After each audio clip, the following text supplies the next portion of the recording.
He walked into his own jewelry store as a regular customer. 20 minutes later, he was watching his trusted manager delete transactions right in front of him. She had no clue who he really was. The silver bell above the door chimed softly as Benjamin Harris stepped into Meridian Fine Jewelry, the flagship store of his luxury jewelry empire. But today, he wasn't the CEO. Today, he was just another customer in worn jeans and a plain baseball cap, carrying the weight of 3 sleepless nights and a gut feeling that had been eating at him for months. The numbers weren't adding up. Inventory discrepancies, cash flow inconsistencies, reports that made his 20-year veteran CFO scratch his head and mutter about impossible margins.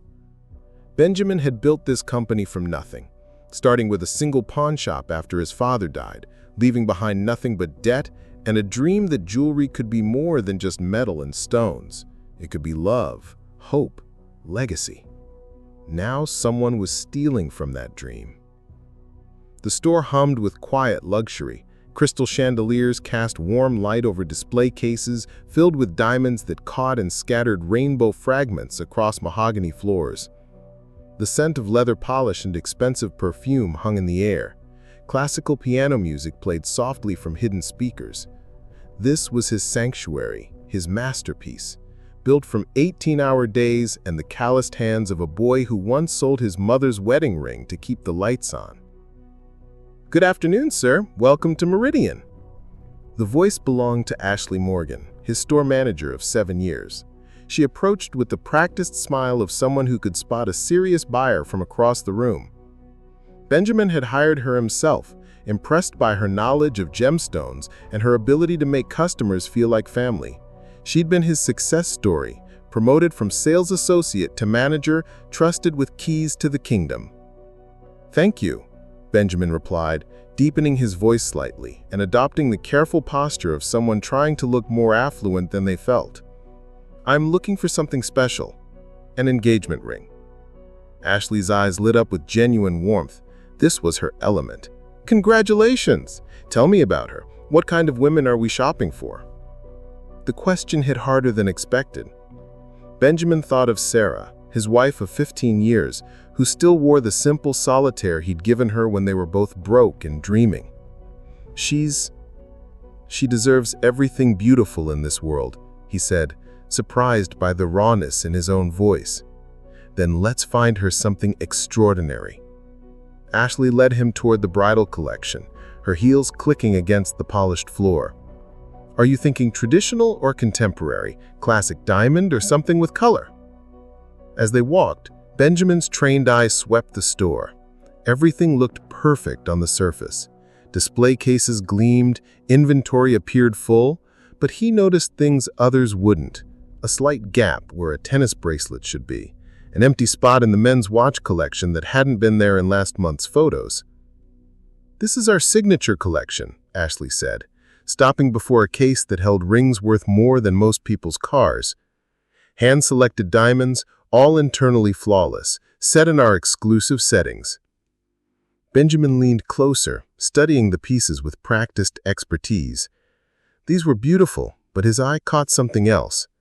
The security tag on a 3-carat emerald-cut engagement ring was slightly askew, as if it had been recently handled. The price tag read $45,000. "That's gorgeous," he said, pointing to the ring. "Could I see it?"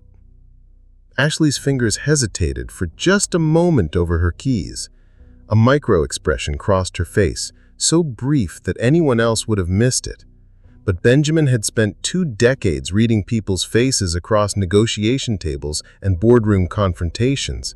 That look was guilt. "Of course," she said, unlocking the case with hands that trembled almost imperceptibly. "This is one of our most popular pieces. The diamond is certified, 2.8 carats, D-color, internally flawless." She placed the ring in his palm, and Benjamin felt the familiar weight of quality craftsmanship. But something was wrong. The proportions were slightly off. The setting was correct, but the stone... "It's beautiful," he said carefully. "The certificate papers?" "Right here." Ashley produced a folder with documentation. Benjamin scanned the papers, his heart beginning to race. The certificate was real, but it didn't match the stone in his hand. This diamond was perhaps 2 carats, not 2.8, still valuable, but not the stone described in the paperwork. "I'd like to think about it," Benjamin said, handing the ring back. "Maybe look at a few more options?" "Absolutely." Ashley's relief was palpable as she returned the ring to its case. "Let me show you some other pieces." For the next 15 minutes, Benjamin played the role of an indecisive customer while conducting the most important investigation of his life. 3 more pieces showed the same pattern: authentic settings, authentic paperwork, but stones that didn't quite match the documentation. Not fake, but downgraded. Someone was swapping out higher quality diamonds for lesser stones and pocketing the difference. "You know what?" Benjamin said, pulling out his phone as if checking the time. "I should probably discuss this with my fiancé first. Big decision, you know?" "Of course," Ashley smiled, but Benjamin caught her glancing toward the back office. "We'll be here." "Actually, could I use your restroom?" "Sure, it's just back there, past the office." Benjamin nodded and walked toward the rear of the store, his heart pounding. This was it, the moment of truth. As he passed the office, he glanced inside and saw exactly what he had feared and hoped he wouldn't find. Ashley was at the computer, logged into the inventory system. Her fingers flew across the keyboard as she accessed transaction records. Benjamin pressed himself against the wall and watched through the partially open door as she deleted a transaction from earlier that day and then modified another transaction, reducing the recorded value of a diamond necklace from $8,000 to $6,000. The theft wasn't random. It was systematic, sophisticated, and it had been going on right under his nose. Benjamin stepped back, his mind racing. This woman he'd trusted, promoted, celebrated at Christmas parties had been stealing from him for God knows how long. The betrayal cut deeper than the financial loss. Ashley had sat in his office just 6 months ago crying about her mother's medical bills, and he'd given her a raise in advance on her bonus. Now he was watching her systematically destroy his business. But there was something else in her movements, something desperate. Her hands shook as she worked, and she kept glancing toward the front of the store like a frightened animal. This wasn't the confident manager she knew. This was someone terrified, backed into a corner. Benjamin's phone buzzed with a text from his CFO. "Quarterly numbers are worse than we thought. We might need to consider layoffs." The irony was devastating. Employees were going to lose their jobs because of theft committed by someone who was supposedly protecting those very jobs. He thought of Marcus, the young sales associate who just started, working nights at a second job to support his pregnant girlfriend. Of Elena, the master jeweler whose arthritic hands still crafted pieces of breathtaking beauty. Of James, the security guard who'd worked every holiday for 5 years straight to pay for his daughter's college tuition. They deserved better than this. Benjamin pulled out his phone and started recording as he stepped into the doorway of the office. "Finding everything you need?" he asked quietly. Ashley spun around, slamming the laptop closed with a sharp crack that echoed through the small office. Her face went white chalk, eyes wide with the terror of someone caught in the act. I was just updating inventory," she stammered, standing so quickly that she knocked over her coffee mug. Dark liquid spread across important papers, but neither of them moved to clean it up. "Updating inventory," Benjamin repeated, his voice steady despite the storm raging in his chest. "I saw you delete a transaction from this morning's sales. I saw you modify the value of the Harrison anniversary necklace from $8,000 to $6,000. I've been watching you for 20 minutes, Ashley. I know exactly what I saw." Ashley's legs seemed to give out. She sank into her chair, burying her face in her hands. Oh God, you're going to call the police." "Who am I going to call the police on?" Benjamin asked, stepping fully into the office, but keeping his distance. "I'm just a customer looking for an engagement ring, remember?" Ashley looked up through her fingers, confusion cutting through her panic. What? Benjamin reached up and slowly removed his baseball cap and sunglasses. Recognition dawned on Ashley's face like a sunrise, beautiful and terrible. Mr. Harris, she whispered, the name falling from her lips like a prayer or a curse. Hello, Ashley. The silence stretched between them, filled only by the soft classical music drifting in from the showroom and the distant sound of traffic outside. Ashley's breathing came in short, sharp gasps as the full weight of her situation crashed down on her. How long? Benjamin asked, his voice gentler than expected. I can't. How long have you been stealing from me, Ashley? She flinched as if he'd slapped her. It's not, I wanted to pay it back. What about coming to me? What about asking for help? Ashley let out a bitter laugh that bordered on hysteria. Come to you? Mr. Harris, you already gave me a raise this year and an advance on my bonus. You've been nothing but generous, and I was stealing from you the whole time. How could I ask for more? Benjamin stared at this woman he'd trusted, seeing her clearly for perhaps the first time. The perfectly pressed clothes, the designer handbag, the expensive watch, all sacrificed, he now realized, to pay for treatments that were keeping her mother alive. The weight she'd lost over the past months, the dark circles under expertly applied concealer, the way she'd started staying late to catch up on paperwork that was actually covering her tracks. The other employees, Benjamin said slowly, did they know? No! Ashley's response was immediate and fierce. They have nothing to do with this. This is all me. I swear on my mother's life, I'm the only one involved. He believed her. Ashley's loyalty to her team had always been one of her strongest qualities as a manager. Even in her desperation, she'd protected them. Stand up, Benjamin said quietly. Ashley rose on unsteady legs, her face streaked with mascara and resignation. Are you calling the police now? I should, Benjamin said, and meant it. You've been stealing from me for 8 months. You've put people's jobs at risk. You forced me to make cuts that hurt innocent people because I couldn't understand why our numbers were so far off. I know, and I hate myself for it. But you kept doing it. Because the alternative was watching my mother die. The words exploded from her with the force of 8 months of guilt and desperation. You don't understand what it's like to watch someone you love slip away while you have the power to save them, but not the money. To know that a few $1,000s is the difference between life and death, and you don't have it. Benjamin was quiet for a long moment, studying Ashley's face. Actually, he said slowly, I do understand. Ashley looked up, confusion replacing some of the despair in her eyes. My father died when I was 19. Heart attack. Sudden, devastating, and completely treatable if we'd caught it earlier. But we couldn't afford regular checkups, couldn't afford the medications that might have prevented it. I spent his funeral calculating how much debt we'd inherited and wondering if I'd have to sell his tools to pay for the casket.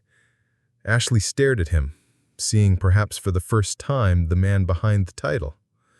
I started this company because I swore I'd never be that powerless again, never watch someone I love suffer because I couldn't afford to help them.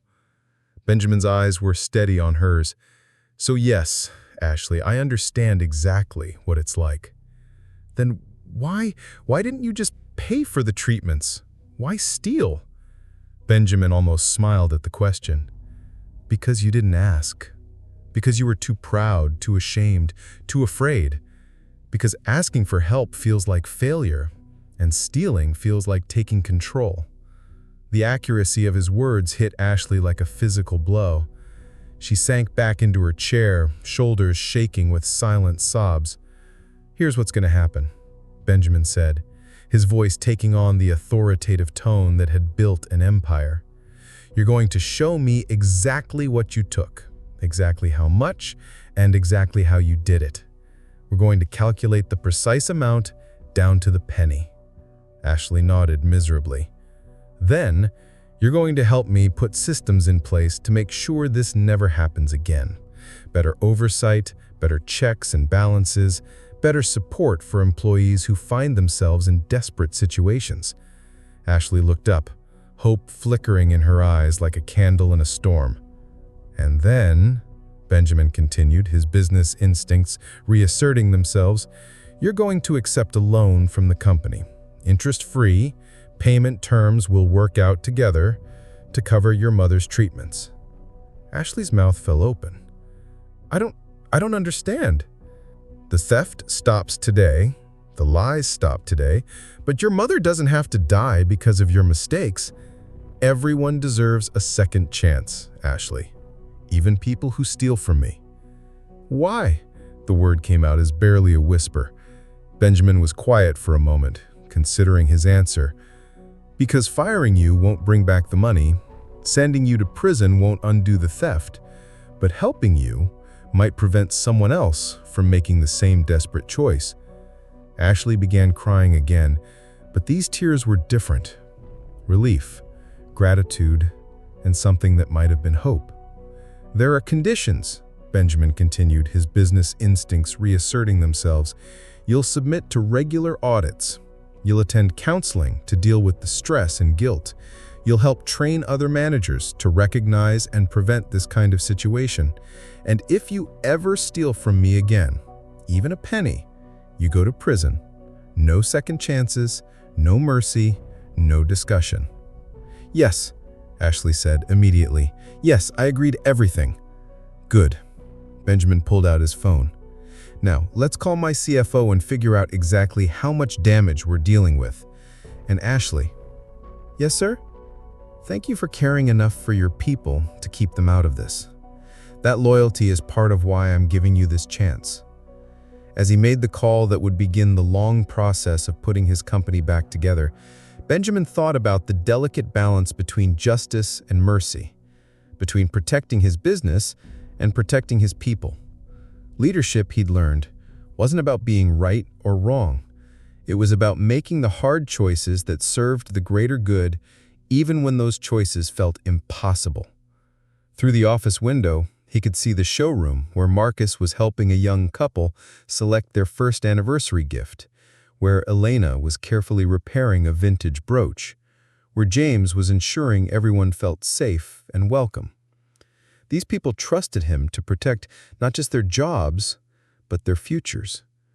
Today, he'd discovered that trust had been violated, but he'd also discovered that even in violation, there could be redemption. Even in betrayal, there could be understanding. Even in theft, there could be humanity. Ashley wiped her eyes and straightened her shoulders, some of her professional composure returning. Mr. Harris, how did you know? What made you suspicious? Benjamin smiled, the first genuine smile he'd felt in weeks. The numbers never lie, Ashley. They just sometimes take a while to tell their story. And the disguise? Sometimes you have to see your world through different eyes to understand what's really happening in it. As they worked together to unravel 8 months of systematic theft, Benjamin reflected on the strange turns that life could take. He'd come here to catch a criminal. Instead, he'd found a woman destroyed by love and desperation, making choices that tore her apart even as she made them. The road ahead wouldn't be easy. There would be difficult conversations with the board, uncomfortable questions from investors, and the complex process of rebuilding trust that had been broken. But there would also be a second chance for someone who deserved it. Medical treatments that might save a life, and systems that could prevent future employees from facing the same impossible choice. Later, as the store closed and the last customers departed, Benjamin stood alone in his showroom, surrounded by symbols of love, commitment, and hope. Each piece told a story. Engagements celebrated, anniversaries honored, legacies passed down through generations. Today, his store had gained a new story, not of perfect virtue or simple villainy, but something more complex and ultimately more human. A story of mistakes and mercy, of justice tempered by understanding, of a leader who chose to see the person behind the problem. His phone buzzed with a text from Sarah. How did the store visit go? Benjamin looked around at his empire, built on dreams and maintained by the trust of people who believed in those dreams. Better than expected, he typed back. Found exactly what I was looking for. As he walked toward the door, Benjamin paused at the bridal collection where this all began. The engagement rings caught the light, casting tiny rainbows across the floor like promises of better days ahead. Tomorrow, there would be more work to do. Policies to implement, trust to rebuild, and a company to guide through the aftermath of betrayal and forgiveness. But tonight, he would go home to his wife, tell her about his day, and remind himself why he'd built this company in the first place. Not just to sell jewelry, but to create something lasting and meaningful, something that could survive the storms of human imperfection and emerge stronger, more compassionate, and more worthy of the trust placed in it. The silver bell chimed one last time as Benjamin Harris stepped out into the evening air, leaving behind a store that was somehow both exactly the same and completely transformed. In his pocket, his phone held video evidence of theft that could destroy a life. In his heart, he carried the knowledge that sometimes the most courageous thing a leader could do was choose mercy over justice, understanding over condemnation. The drive home gave him time to think about the conversation he'd have with his board, the policies they'd need to implement, and the long road of rebuilding that lay ahead. But mostly, he thought about Ashley's face when he'd offered her a